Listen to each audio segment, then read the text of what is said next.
Good morning everybody. আজ আমরা class 9 এর জীবন বিজ্ঞানের থার্ড চ্যাপ্টার জৈবনিক প্রক্রিয়া তার অন্তর্গত নিষ্ক্রিয় এবং সক্রিয় পরিবহন এবং ব্যাপন এই বিষয়গুলি সম্বন্ধে আলোচনা করব। আলোচনায় প্রবেশ করার আগে একটি অনুরোধ, আমাদের এই উদ্যোগটি একটি এক্সপেরিমেন্টাল প্রজেক্ট। এখানে যদি কেউ তথ্যের অসঙ্গতি লক্ষ্য করেন তাহলে তার কাছে অনুরোধ যে তিনি যেন প্রামাণ্য কোনো টেক্সট বুক কনসাল্ট করেন অথবা কোনো এক্সপার্ট টিচারের সাথে কনসাল্ট করে এই তথ্যের অসঙ্গতি সংশোধন করে নেন। আমরা এবার সরাসরি আলোচনায় প্রবেশ করছি। আমরা সেকেন্ড চ্যাপ্টার যখন পড়েছি ক্লাস 9 এর, তখন আমরা কোষ, কলা এই সমস্ত বিষয়গুলো নিয়ে পড়াশোনা করেছি এবং সেখানে দেখেছি যে অঙ্গতন্ত্র ইত্যাদিগুলো রয়েছে এবং আমরা দেখেছি যে শ্বাস বায়ু আমরা গ্রহণ করছি এবং সেই শ্বাস বায়ু সারা শরীরের সমস্ত সজীব কোষে পরিবাহিত হচ্ছে। পৌষ্টিক তন্ত্রের দ্বারা গৃহীত খাদ্যের পরিপাক হচ্ছে, তারপর সেটি শোষিত হওয়ার পর পরিবহনের মাধ্যমে সারা শরীরের সমস্ত সজীব কোষে সেগুলি পরিবাহিত হচ্ছে। উদ্ভিদের ক্ষেত্রে আমরা দেখেছি যে জল মাটি থেকে শোষিত হচ্ছে, কৈশিক জল, এবং সেই জল ঊর্ধ্বমুখে পরিবাহিত হয়ে পাতায় পৌঁছচ্ছে, পাতার মেসোফিল কলার কোষগুলিতে সেটি ছড়িয়ে পড়ছে, অর্থাৎ কোষ থেকে কোষে সেটি পরিবাহিত হচ্ছে। এই পরিবহনের যে পদ্ধতি সেটি একটি ছোট্ট এক্সপেরিমেন্ট করলে পরেই আমরা কিন্তু দেখতে পাবো। কিরকম না, একটা বিকারের মধ্যে জল নিয়ে সেখানে আমরা কিছু পরিমাণ ইওসিন দ্রবণ দিলাম।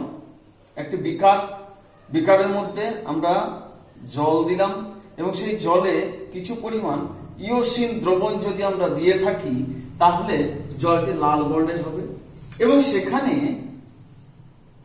টব থেকে তুলে আনা একটা ছোট চারা গাছ, লুচি পাতা বা দোপাটি যদি আমরা এখানে নিমজ্জিত করে রাখি তাহলে দেখা যাবে যে তা কিছুক্ষণ বাদে আমরা কি দেখতে পাবো না, এই যে ছোট চারা গাছটি এর মধ্যে নিমজ্জিত অবস্থাতে রাখা হয়েছে, মূল সমেত যাকে তুলে এনেছিলাম, সেটি দেখা যাচ্ছে যে এই জল শোষণ করবে, জলের সাথে সাথে লাল বর্ণের যে বস্তুটি রয়েছে সেটিকেও শোষণ করবে এবং কয়েক ঘন্টা পরে দেখব যে এর যে জাইলেম ইত্যাদিগুলো রয়েছে, পাতার যে শিরা, উপশিরা ইত্যাদি সবই লাল বর্ণের হয়ে যাচ্ছে।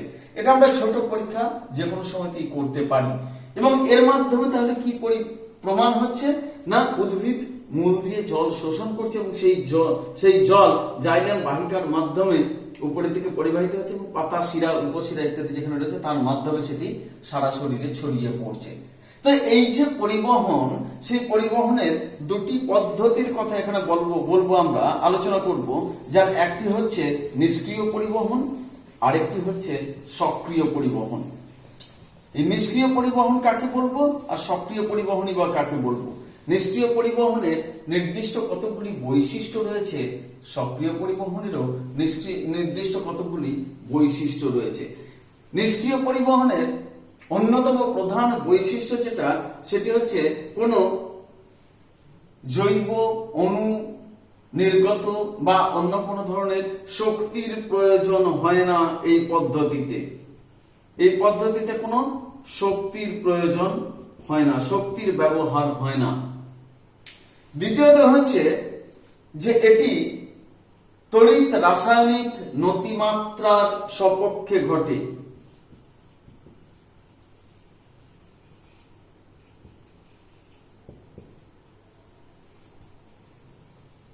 তড়িৎ রাসায়নিক নতিমাত্রার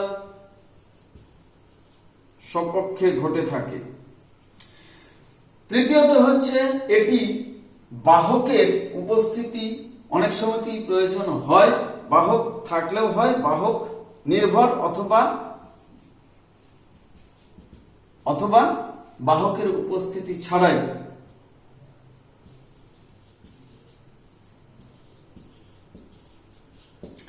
এবং এই যে বাহক যেখানে রয়েছে সেই বাহকের ক্ষেত্রে আবার বলা হচ্ছে যে পদার্থের যে নির্দিষ্টতা, তার যে সম্পৃক্ততা, তার যে পছন্দের যে ব্যাপার রয়েছে, সেই সমস্ত বিষয়গুলি এখানে কিন্তু গুরুত্ব পায় না, তার উপর নির্ভরশীল এরা নয়। অর্থাৎ এক্ষেত্রে প্রধান যে দুটি শক্তির প্রয়োজন এখানে হয় না। দ্বিতীয়ত হচ্ছে তড়িৎ রাসায়নিক নতিমাত্রার সপক্ষে ঘটে, বাহক নির্ভরও হতে পারে, ও পর্দায় বাহক থাকলে পরে তারা সেখানে কখনো কখনো সাহায্য করছে, কখনো কখনো তার প্রয়োজন হয় না। এটা হচ্ছে নিষ্ক্রিয় পরিবহনের কতকগুলি বৈশিষ্ট্য। এবং এর উদাহরণ হচ্ছে কি ব্যাপন, অভিস্রবণ ইত্যাদি। আর সক্রিয় পরিবহন, সক্রিয় পরিবহনের বিষয়টি কিরকম না, এখানে শক্তির প্রয়োজন হয়, অর্থাৎ শক্তির প্রয়োজন এখানে হয়ে থাকে, শক্তির ব্যবহার এখানে হয়ে থাকে। দ্বিতীয় বিষয় যেটা তড়িৎ রাসায়নিক নতিমাত্রার বিপক্ষে ঘটে।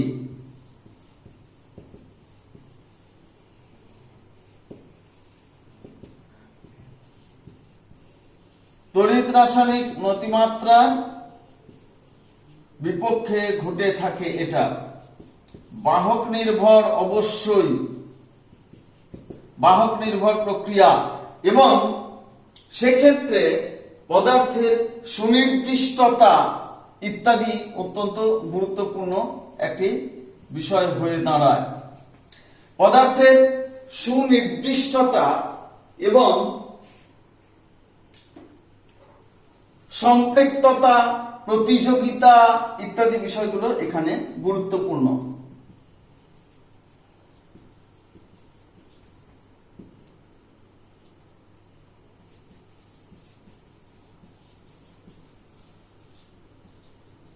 ইত্যাদি গুরুত্বপূর্ণ। তাহলে এখানে আমরা কি দেখতে পেলাম না, নিষ্ক্রিয় পরিবহনের ক্ষেত্রে শক্তির কোনো প্রয়োজন হয় না, সক্রিয় পরিবহনের ক্ষেত্রে শক্তির প্রয়োজন আমরা দেখতে পাচ্ছি। এটি তড়িৎ রাসায়নিক নতিমাত্রার সপক্ষে ঘটে, এটি তড়িৎ রাসায়নিক নতিমাত্রার বিপক্ষে ঘটে। অর্থাৎ এক্ষেত্রে দেখা যাচ্ছে অনেক সময় যে কোষের ভেতরে হয়তো কম ঘনত্ব, বেশি ঘনত্বের পদার্থ রয়েছে, কোষের বাইরে কম ঘনত্বের সেই পদার্থটাই রয়েছে, সেই আয়নটাই, বা সেটি কিন্তু পাম্পিং সিস্টেমের মাধ্যমে বাইরে থেকে ভেতরে পৌঁছে যাচ্ছে। সাধারণভাবে নিষ্ক্রিয় পরিবহনে যেটা হয় উল্টোটা, বেশি ঘনত্বযুক্ত অঞ্চল থেকে কম ঘনত্বযুক্ত অঞ্চলে সেটি পরিবাহিত হয়ে থাকে। এখানে কিন্তু তার উল্টোটা হয়ে থাকে। এখানে বাহক থাকতেও পারে, নাও থাকতে পারে, এটা অবশ্যই বাহক নির্ভর একটি প্রক্রিয়া, এবং সেক্ষেত্রে বস্তুর সুনির্দিষ্টতা, সম্পৃক্ততা, প্রতিযোগিতা ইত্যাদি বিষয়গুলো এখানে অত্যন্ত গুরুত্বপূর্ণ ভূমিকা পালন করে থাকে। এই যে সক্রিয় পরিবহনের পদ্ধতিটি, সেই সক্রিয় পরিবহনের পদ্ধতির ক্ষেত্রে আমরা যে বিষয়গুলোকে আরো দেখে থাকি সেটা হচ্ছে এটিপির থেকে শক্তি এখানে ব্যবহৃত হয়ে থাকে। এটিপি বিশ্লিষ্ট করে যে শক্তি উৎপন্ন হয় সেই শক্তি এখানে ব্যবহৃত হয়ে থাকে। এটি প্রতি পরিবহন এবং সহ পরিবহন উভয় পদ্ধতিটি হয়ে থাকে। প্রতি পরিবহন কিরকম না, কোষ থেকে সোডিয়াম আয়ন বাইরে এলো, বাইরে থেকে পটাশিয়াম আয়ন ভিতরে গেল, এই পদ্ধতিতে হয়ে থাকে।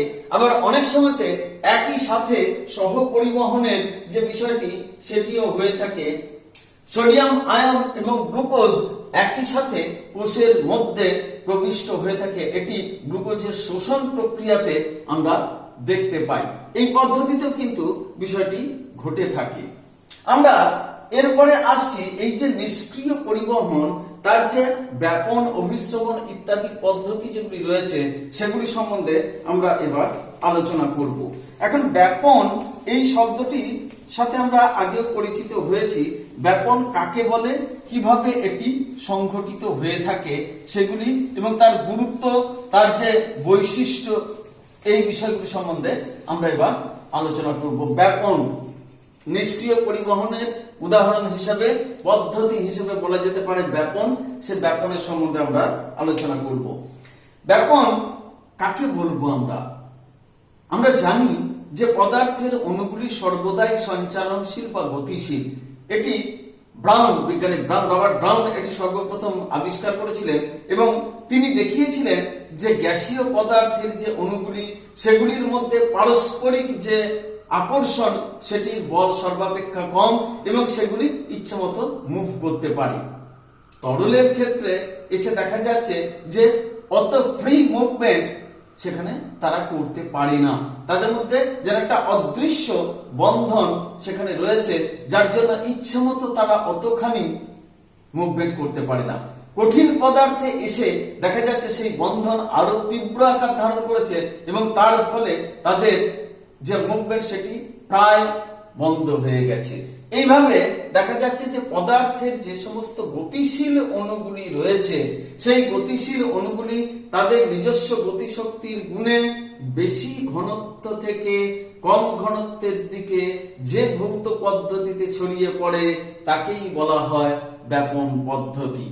তাহলে কি ব্যাপারটা দাঁড়ালো না, পদার্থের গতিশীল অণুগুলি বেশি ঘনত্বযুক্ত অঞ্চল থেকে যে ভৌত পদ্ধতিতে কম ঘনত্বযুক্ত অঞ্চলে ছড়িয়ে পড়ে তাকেই বলা হয় ব্যাপন পদ্ধতি।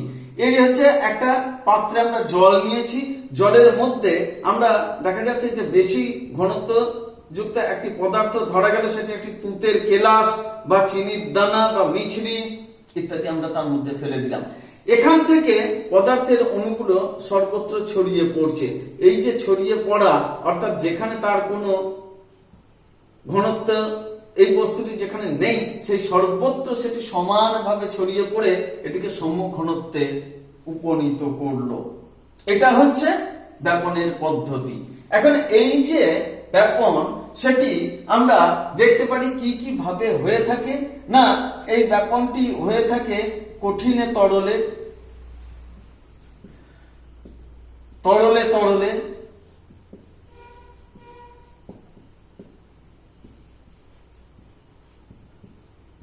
তরলে গ্যাসে, কঠিনে গ্যাসে এই ব্যাপন পদ্ধতি সম্পন্ন হয়ে থাকে।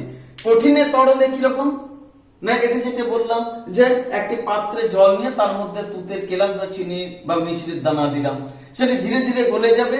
তুঁতে হলে পরে কি হবে, গোটাটাই নীল রঙে পরিণত হয়ে যাবে, অর্থাৎ তুঁতের অণুগুলো সর্বত্র সমানভাবে ছড়িয়ে পড়েছে। যদি আমরা চিনি ইত্যাদির ক্ষেত্রে দেখি ব্যাপার একই দাঁড়াচ্ছে।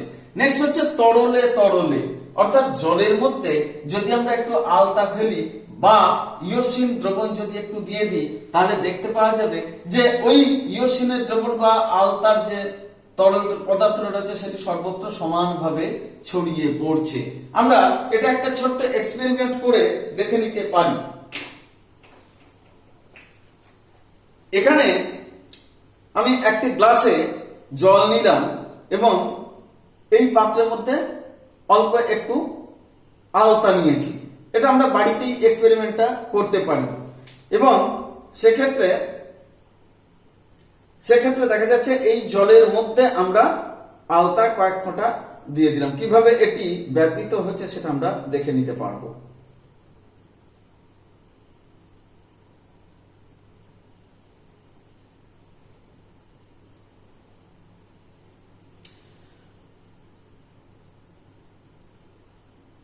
আলতার অণুগুলি যেখানে বেশি ঘনত্ব সেখান থেকে ধীরে ধীরে ধীরে ধীরে সর্বত্র অর্থাৎ জলের সমস্ত এলাকাটিতে সেটি ধীরে ধীরে ছড়িয়ে পড়ে সমঘনত্বে উপনীত হচ্ছে। এটিকে আমরা তরলে তরলে ব্যাপন বলতে পারি। একটি তরলের মধ্যে আরেকটি তরল ব্যাপিত হয়ে পড়ছে, সেটাকে আমরা এই ছোট্ট এক্সপেরিমেন্টের মাধ্যমে এটা আমরা বাড়িতেই করে দেখতে পারি। আমার ধারণা এটি অধিকাংশ ছেলেমেয়ে ইতিপূর্বেই করেছে এবং তারা এই বিষয়টি সম্বন্ধে যথেষ্ট অবহিত রয়েছে।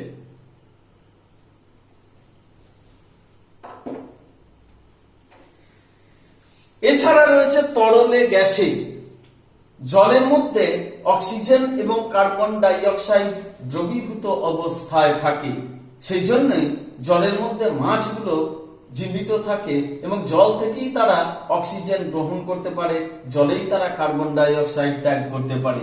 জলজ উদ্ভিদ, জলে নিমজ্জিত যারা, তারা জলে দ্রবীভূত কার্বন ডাই অক্সাইডকে গ্রহণ করতে পারে তাদের সালোক সংশ্লেষ প্রক্রিয়ার জন্য। এছাড়া রয়েছে কঠিনে গ্যাসে। কঠিনে গ্যাসে কিরকম না, একটা ন্যাপথলিন যদি আমরা বাতাসে এমনি উন্মুক্ত রেখে দিই, কয়েকদিন পরে দেখা যাবে যে ন্যাপথলিনটি সম্পূর্ণ, এটা উদ্বায়ী পদার্থ একটি, এবং সেটি ধীরে ধীরে বাতাসের মধ্যে মিশে গেছে, অর্থাৎ ব্যাপৃত হয়ে গেছে। কর্পূরের ক্ষেত্রেও একই কথা প্রযোজ্য। তাহলে এইগুলো হচ্ছে বিভিন্ন ধরনের ব্যাপনের যে পদ্ধতিগুলি রয়েছে সেগুলির সম্বন্ধে বললাম। এখন ব্যাপনের বৈশিষ্ট্য হিসেবে কতগুলো কথা বলা যেতে পারে। ব্যাপনের বৈশিষ্ট্য কি কি না, তাপমাত্রার সাথে ব্যাপনের একটা সম্পর্ক রয়েছে। যদি আমরা তাপমাত্রা বাড়িয়ে দিই তাহলে দেখা যাবে যে ব্যাপনের হার দ্রুততর হচ্ছে। ব্যাপনের হার দ্রুততর হচ্ছে তাপমাত্রা বাড়িয়ে দিলে পর। আরো কতগুলো বৈশিষ্ট্য রয়েছে, যেমন পদার্থের আণবিক গুরুত্বের বর্গমূল যত কম হবে ব্যাপনের হার তত বৃদ্ধি পাবে। পদার্থের আণবিক গুরুত্বের বর্গমূলের হার যত কম হবে ব্যাপনের হার তত বৃদ্ধি পাবে। ব্যাপন যে পদার্থের অণুগুলির আকারের উপর অনেকখানি এটি নির্ভর করছে। যত ছোট হবে অণুগুলির আকার তত দ্রুত তারা ব্যাপিত হতে পারবে। দ্রাব্যতার উপর নির্ভর করছে। দ্রাব্যতা যত বেশি হবে পদার্থটির তত দ্রুত সেটি ব্যাপিত হতে পারবে, ব্যাপনের হার তত বেড়ে যাবে। এগুলি হচ্ছে বিভিন্ন ধরনের যে বৈশিষ্ট্যগুলি রয়েছে ব্যাপনের ক্ষেত্রে, সেগুলির কথা বললাম। দুটি অঞ্চলে পদার্থের ঘনত্বের যত ডিফারেন্স বা পার্থক্যটি বেশি হবে ব্যাপনের হার তত বৃদ্ধি পাবে। এখন ব্যাপনের জীবদেহে বা জীবজগতে ব্যাপনের গুরুত্ব কি রয়েছে? জীবদেহে বা জীবজগতে ব্যাপনের গুরুত্ব হিসেবে বলতে গেলে প্রথমে যেটি বলতে হয় সেটি হচ্ছে যে উদ্ভিদ যখন মূলরোম দ্বারা জল শোষণ করছে সেক্ষেত্রে ব্যাপন পদ্ধতি প্রধান ভূমিকা গ্রহণ করছে। জল ছাড়া খনিজ লবণও শোষণ করে থাকে এবং সেটিও নিষ্ক্রিয় পরিবহনের এই ব্যাপন পদ্ধতিতে সেটি ঘটে থাকে। কোষ থেকে কোষে জল পরিবাহিত হয়ে থাকে, অর্থাৎ কোষান্তর যে পরিবহন সেটির ক্ষেত্রে ব্যাপন গুরুত্বপূর্ণ ভূমিকা পালন করে থাকে। যেমন এছাড়াও রয়েছে অক্সিজেন এবং কার্বন ডাই অক্সাইডের আদান প্রদান। আমাদের দেহে আমরা যখন শ্বাস গ্রহণ করছি প্রশ্বাস ক্রিয়ায়, তখন অক্সিজেন সমৃদ্ধ বায়ু আমরা গ্রহণ করছি। সেই অক্সিজেন আমাদের শরীরে ব্যাপন প্রক্রিয়ায় প্রবেশ করছে এবং কার্বন ডাই অক্সাইড শরীর থেকে ব্যাপন প্রক্রিয়াতেই বাইরে বেরিয়ে যাচ্ছে। যখন বাষ্পমোচন ঘটছে তখনও ব্যাপন প্রক্রিয়াতেই জল বাষ্প আকারে দেহের বাইরে বেরিয়ে যাচ্ছে। সালোক সংশ্লেষ প্রক্রিয়ায় উদ্ভিদ যখন বাতাস থেকে কার্বন ডাই অক্সাইড গ্রহণ করছে তখন সেটি ব্যাপন প্রক্রিয়াতেই গৃহীত হচ্ছে এবং অক্সিজেন তখন ব্যাপন প্রক্রিয়ায় দেহের বাইরে বেরিয়ে যায়। আবার শ্বসন প্রক্রিয়ার সময়তে অক্সিজেন গৃহীত হয় এই ব্যাপন পদ্ধতিতে এবং কার্বন ডাই অক্সাইড তখন বেরিয়ে যায় ব্যাপন পদ্ধতি অনুযায়ী। কোন ফুলের যে গন্ধ আমরা পাই সেটি হচ্ছে একটি রাসায়নিক পদার্থ, একটি উদ্বায়ী রাসায়নিক পদার্থ, যা ফুল থেকে ছড়িয়ে পড়ে সারা ছড়িয়ে পড়ছে, সারা এলাকাতে ছড়িয়ে পড়ছে এবং আমরা সেই গন্ধ পাই। সেটি আরেকটি পদ্ধতি ব্যাপনের, সেটাকে বলা হয়ে থাকে গ্যাসে গ্যাসে ব্যাপন। গ্যাসে গ্যাসে ব্যাপন এটির উদাহরণ আরো আমরা পেয়ে থাকি। ঘরের কোণে যদি একটি ধূপকাঠি জ্বালিয়ে রেখে দেওয়া যায় তাহলে বাড়ির যে কোনো প্রান্ত থেকে সেই ধূপকাঠির ধূপের গন্ধ আমরা পেয়ে থাকি। অর্থাৎ গ্যাসীয় পদার্থটি ব্যাপন প্রক্রিয়ার মাধ্যমে সর্বত্র ছড়িয়ে পড়ছে সমঘনত্বে উপনীত হওয়ার লক্ষ্যে। সেটি হচ্ছে গ্যাসে গ্যাসে ব্যাপন। সেই জিনিসটি আমরা দেখতে পাই ফুলের ক্ষেত্রে, ফুলের গন্ধ চারদিকে ছড়িয়ে পড়ছে, ওই রাসায়নিক পদার্থটি উদ্বায়ী পদার্থ এবং সেটি বাতাসে ছড়িয়ে পড়ছে। কিছু কিছু প্রাণীর ক্ষেত্রে ফেরোমন নামক একটা বিশেষ রাসায়নিক পদার্থ নির্গত হয় সেই প্রজাতিরই অন্য প্রাণীকে আকৃষ্ট করার জন্য, এবং সেক্ষেত্রেও দেখা যাচ্ছে এই ব্যাপন পদ্ধতিতেই ওই ফেরোমন হরমোনটি, ফেরোমন রাসায়নিক পদার্থটি সেটি বাতাসে ছড়িয়ে পড়ছে। এছাড়া ব্যাপন প্রক্রিয়া অন্যান্য যে সমস্ত গুরুত্বগুলি রয়েছে সেটি হচ্ছে যে জাইলেম বাহিকার থেকে জল বা মৃত যে নির্জীব কোষের মধ্যে জল ব্যাপন প্রক্রিয়াতে প্রবিষ্ট হয়ে থাকে। মৃত কোষ প্রাচীরের মধ্যে দিয়ে ব্যাপন পদ্ধতিতে জল পরিবাহিত হতে পারে এক কোষ থেকে অপর কোষে। এটাকে বলা হচ্ছে অ্যাপোপ্লাস্টিক পদ্ধতি এবং এটাকে বলা যেতে পারে অ্যাপোপ্লাস্ট পথ। এইভাবেও কিন্তু এই ব্যাপন প্রক্রিয়া জীব জগতে গুরুত্বপূর্ণ ভূমিকা পালন করে থাকে। তাই এই গেল আমাদের ব্যাপনের সম্বন্ধে যে সমস্ত কথাগুলো রয়েছে সেগুলোর একটা পরিচয় আমরা পেলাম। ব্যাপন কিভাবে জীব জগতে গুরুত্বপূর্ণ ভূমিকা পালন করে সে সম্বন্ধেও আমরা জানতে পারলাম আজকে।